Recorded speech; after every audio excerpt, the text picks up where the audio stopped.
Hi hello नमस्कार. कसे तुम्ही? मस्त ना, मजेत ना? मी पण मस्तच आहे. तर सर्वप्रथम तुमचं स्वागत करते. चॅनलवर नवीन आले असतील तर चॅनलला सबस्क्राईब केल्याशिवाय पुढे जाऊ नका. आणि जोने असाल अजूनही सबस्क्राईब नसेल केलं तर नक्की चॅनलला सबस्क्राईब करा.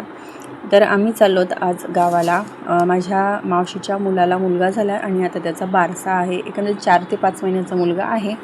आणि आज त्यांनी 17 तारखेला बारसा करायचा ठरवले. तर आता अचानक आमचं गावाला जायचा प्लॅन झाला. आणि आमची गाडीसुद्धा गावालाच असल्यामुळे आता आम्हाला ट्रॅव्हल्सने जावं लागणार आहे. तर ट्रॅव्हल्सने जायचं म्हटलं तर अडचण भारी, कारण की झिंगऱ्याला घरी ठेवावं लागत होतं आणि त्याला सांभाळायला एक स्पेशल व्यक्ती पण लागत होती. तर त्याच्यासाठी मग मी माझ्या पुतणीला म्हणजे मोठ्या जावेच्या मुलीला त्याला सांभाळायला दिलं. म्हणजे दिवसभर ते त्यांच्या घरी राहणार आणि नंतर रात्र झाली की मग ते परत आमच्या घरी नेऊन सोडणार आणि मग बाहेरनं लॉक लावणार. आणि त्याला खायला प्यायला वगैरे सगळं व्यवस्थित मी सगळी त्याची तयारी वगैरे करून दिली. त्याला पेडिग्री वगैरे सगळं त्याचं सगळं तिला कसं काय आहे ते सगळं समजावून मग आम्ही निघालो. आणि आता पहिल्यांदाच आम्ही ट्रॅव्हल्समध्ये बसणार होतो. मी तर एकंदरीत 10-12 वर्ष झाले असतील, 10-12 वर्ष पण नाही. माझं जेव्हा लग्न झालं तेव्हापासनं मी अजिबातच ट्रॅव्हल्समध्ये बसली नाही. कारण की घरची गाडी असल्यामुळे ट्रॅव्हल्समध्ये बसायचा म्हणजे ट्रॅव्हल्समध्ये बसायची कधी वेळच आली नाही. तर हा अनुभव आमच्यासाठी तर जुना होताच, पण ह्या दोघांसाठीही फारच नवीन असा अनुभव होता. कारण की मी तरी अगोदर बसलेले होते. माझा आधीचा प्रवास ट्रेननीच असायचा आणि यांचा तर बसचा आता प्रवास. आणि पहिल्यांदाच तोही अनुभव की कसं बसायचं, कसं उतरायचं वगैरे सगळं नवीनच होतं त्यांच्यासाठी. तर मस्तपैकी रात्रीचा प्रवास आमचा सुरू झाला. एकंदरीत 10 ते 11 वाजता आम्ही जेवण करायला थांबलो वगैरे. मी घरनं खिचडी वगैरे करून आणली होती कारण की उपवास होता त्याच्यामुळे. तर मस्तपैकी रात्र वगैरे छान अशी निघली आणि आम्ही सकाळी 9-9:30 वाजता नागपूरला जाऊन पोहोचलो. नागपूरवरनं पोहोचल्यानंतर बसस्टॉप एक 10-15 मिनटं अंतरावर होतं आणि चालत जायचं म्हटलं तर दोघेच जर असतो, सिंगल सामान न असता तर आम्ही चालत पण गेलो असतो. पण मुलं आणि सामान असल्या कारणामुळे आम्हाला ही डुगडुगी घ्यावी लागली. आणि दादूसाठी तर हा पूर्णपणे प्रवास नवीन होता. त्यांनी असं रिक्षामध्ये बसणं किंवा ट्रॅव्हल्समध्ये बसणं किंवा वेगळ्या कोणत्या पण गाडीमध्ये बसणं हा त्याच्यासाठी खूपच नवीन असा अनुभव होता. आणि तो प्रत्येक गोष्टीचा अनुभव फार आनंदामध्ये घेत होता. त्याला प्रत्येक गोष्टीचं बघण्यामध्ये म्हणजे अनुभवण्यामध्ये खूप कुतूहल होतं असं म्हटलं तरी काय हरकत नाही.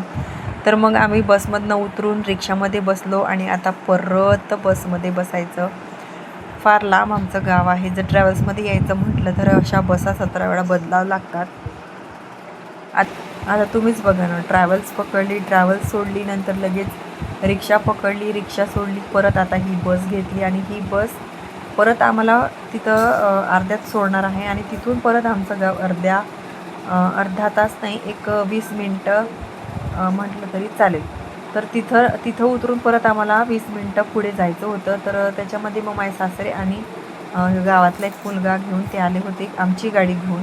कारण की आमची गाडी गावाकडं होती, कारण की आणि आता ती परत जाताना आम्हाला घेऊन जायची होती.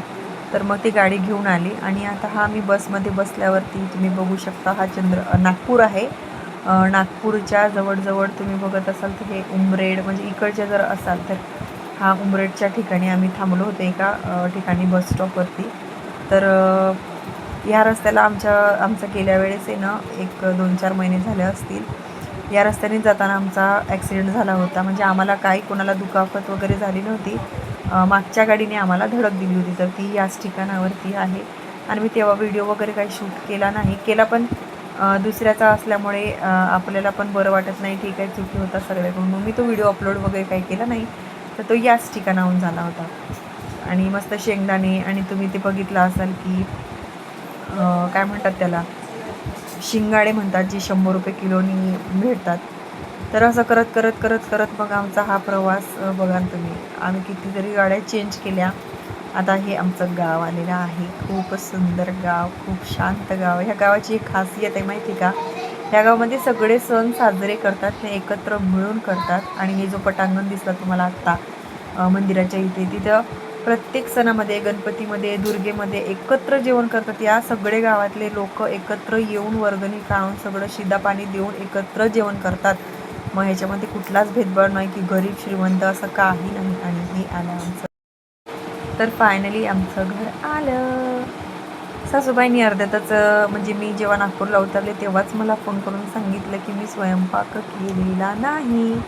मी पीठ मळून ठेवलेलं आहे, घरी जाऊन तुला फक्त टमाट्याची चटणी टाकायची आहे आणि भात चपात्या करायच्या आहेत. तर कसं आहे, आता सून म्हटल्यावरती आपल्याला घरी जाऊनच जेवण स्वयंपाक करूनच खायला भेटेल, कारण की आपल्याला कोणीही आयतं देणार नाही. माहेरी असतं लाड की आपले मुलगी आपले नातू उपाशी येत आहेत तर त्यांच्यासाठी स्वयंपाक करून ठेवते, हे असा विचार फक्त माहेरातच होतो, सासरी होत नाही.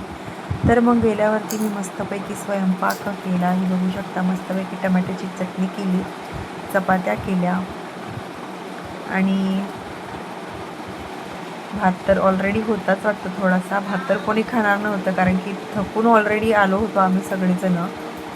तर एवढी काही भूक होती, भूक तर फार होती, कारण की आम्ही नागपूरला उतरल्यापासून काही खाल्लं पण नव्हतं. पण कंट्रोल करत करत मग चपातीवरच आम्ही थोडंसं पोट भरलं आमचं. तर फायनली हा आजचा ब्लॉग मी इथेच थांबवते. भेटूया नेक्स्ट ब्लॉगमध्ये. Bye bye.